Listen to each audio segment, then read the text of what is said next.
नमस्कार मित्रों, स्वागत है आपका आरोह एजुकेशन में। आज हम टेस्ट नंबर 2 लगाएंगे। तो आइए देखते हैं पहला प्रश्न। पहला है कि निम्नलिखित में से किसमें गांधी जी ने पहली बार हथियार के रूप में भूख हड़ताल का इस्तेमाल किया था।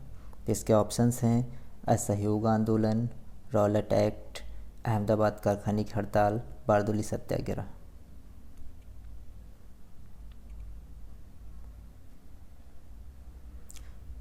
तो इसका सही उत्तर होगा अहमदाबाद कारखाने की हड़ताल।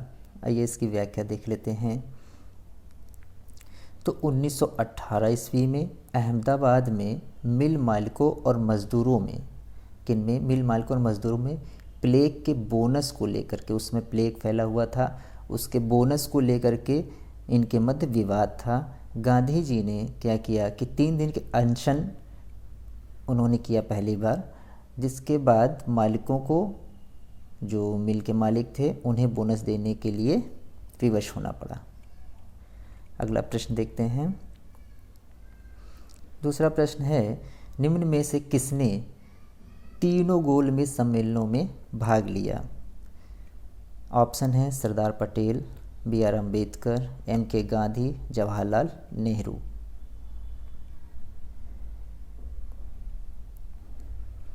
तो इसका सही उत्तर होगा BR अम्बेडकर।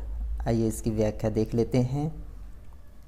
तो भीमराव अम्बेडकर तीनों गोलमेज सम्मेलनों में भाग लिया था। ये ऐसे व्यक्ति थे, भारत की तरफ से इन्होंने तीनों गोलमेज सम्मेलनों में जो है भाग लेने वाले भारतीय प्रतिनिधि थे। ठीक है। और कांग्रेस ने केवल द्वितीय यानी सेकंड गोलमेज सम्मेलन में भाग लिया था। इसमें कांग्रेस की तरफ से गांधी जी शामिल हुए थे। ठीक है। कांग्रेस ने पहले और तीसरे, आपको बता दें कि इसमें 3 गोलमेज सम्मेलन हुए थे। जो एक पहला था 1930 में, दूसरा 1931 और तीसरा 1932 में, जिसमें से पहले और दूसरे में कांग्रेस ने भाग नहीं लिया था, और 1931 में द्वितीय गोलमेज सम्मेलन में कांग्रेस ने भाग लिया था, जिसमें कांग्रेस की तरफ से गांधी जी शामिल हुए थे। अगला प्रश्न देख लेते हैं। नेक्स्ट है, 1947 में बने जवाहरलाल नेहरू की सरकार के कानून मंत्री थे, यानी कि स्वतंत्रता के बाद जो सरकार बनी थी उसके कानून मंत्री कौन थे। तो उसमें मोहम्मद अली जिन्ना, बलदेव सिंह, लियाकत अली खान या डॉक्टर BR अम्बेडकर।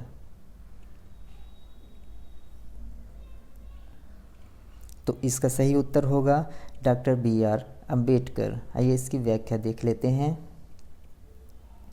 तो स्वतंत्र भारत के प्रथम विधि मंत्री कौन थे। तो डॉक्टर BR अम्बेडकर। प्रथम विधि मंत्री कौन थे, डॉक्टर BR अम्बेडकर। उन्होंने संविधान सभा के प्रारूप समिति के अध्यक्ष के रूप में भी कार्य किया था। ठीक है। इसके बाद बलदेव सिंह जो है ये रक्षा मंत्री थे। ये जो अंतरिम सरकार थी 1947 के पहले, उसमें भी रक्षा मंत्री रहे थे, और स्वतंत्रता के बाद जो सरकार गठित थी उसमें भी रक्षा मंत्री ये थे। लियाकत अली खान वित्त मंत्री थे, लेकिन अंतरिम सरकार में। ठीक है। ये मुस्लिम लीग से जुड़े हुए थे। जिन्ना जो है कौन थे, जिन्ना मुस्लिम लीग के संस्थापक थे। ठीक है। आइए देख लेते हैं अगला प्रश्न। अगला प्रश्न है, निम्न में से किसे भारतीय राष्ट्रवाद का पैगंबर तथा आधुनिक भारत का पिता कहा जाता है। ऑप्शन है राजा राममोहन राय, स्वामी विवेकानंद, महात्मा गांधी, जवाहरलाल नेहरू।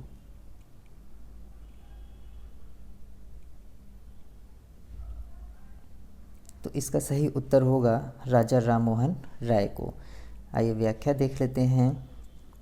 तो राजा राममोहन राय को भारतीय पुनर्जागरण का पिता, भारतीय राष्ट्रवाद का पैगंबर, अतीत और भविष्य के मध्य सेतु, भारतीय राष्ट्रवाद का जनक, आधुनिक भारत के पिता, प्रथम आधुनिक पुरुष तथा युगदूत कहा जाता है। ध्यान रखेंगे, ये ऐसा पूछ लेता है, स्टेटमेंट दे देगा और वहाँ पर पूछ लेगा कि इनमें से किसे ये कहा जाता है। नेक्स्ट प्रश्न देख लेते हैं। अगला क्वेश्चन है, सर्वप्रथम किसने अपने लेख के माध्यम से स्वराज की मांग उठाई। तो ऑप्शंस हैं राजा राम मोहन राय, रामकृष्ण परमहंस, स्वामी विवेकानंद, स्वामी दयानंद सरस्वती।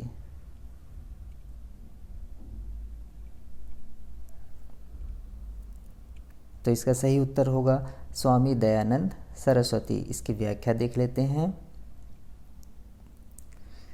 तो सर्वप्रथम स्वामी दयानंद सरस्वती ने स्वराज शब्द का प्रयोग किया और हिंदी को राष्ट्रभाषा के रूप में स्वीकार किया। ठीक है, उन्होंने ही सबसे पहले विदेशी वस्तुओं के बहिष्कार और स्वदेशी को अपनाने पर बल दिया था। ठीक है, बाद में यह सभी विचार भारतीय स्वतंत्रता आंदोलन के मुख्य अंग बने। ये थे आज के 5 प्रश्न।